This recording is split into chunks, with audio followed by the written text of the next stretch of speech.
அஸ்ஸலாமு அலைக்கும் வரஹ்மத்துல்லாஹி வபரகாத்துஹு. உங்கள் அனைவரின் மீதும் ஏக இறைவனின் சாந்தியும் சமாதானமும் உண்டாகட்டுமாக. சிந்தனைக்கு சில மணித்துளிகள். நகர்ப்புறங்களில் நாம் பயணம் செய்கின்ற போது ஆங்காங்கே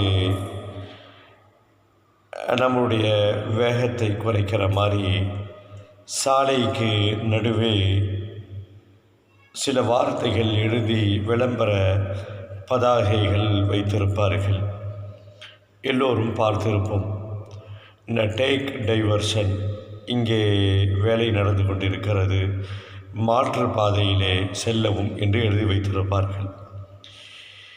இந்த வாழ்க்கை பயணத்திலும் நாம் வாழ்கின்ற இந்த வாழ்க்கையிலும் நிறைய டேக் டைவர்ஷன்கள் இருக்கும். நாம் ஒன்றுக்காக வேண்டி முயற்சிப்போம், ஒன்றுக்காக வேண்டி அதிகமாக ஆசைப்பட்டு அதை அடைந்து கொள்ள வேண்டும் என்பதற்காக வேண்டி நிறைய சிரமங்களை எடுத்துக்கொண்டு முயற்சிப்போம்.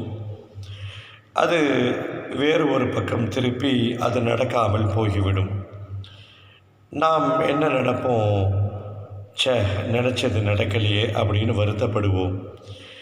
நம் வாழ்க்கையில் ஏற்படுகின்ற இந்த டேக் டைவர்ஷன் மூலமாக மாற்று பாதையில் இறைவனால் திருப்பி விடப்படுகின்ற போது அதிலே பல நேரங்களிலே நன்மைகளும் இருக்கும், தீமைகளும் இருக்கும்.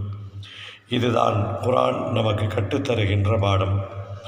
அல் குர்ஆனிலே அல்லாஹ் கூறுவான், வஅஸா அன் தக்ரஹு ஷைஆ, ஒன்றை நீங்கள் வேண்டும் என்று எண்ணுவீர்கள்,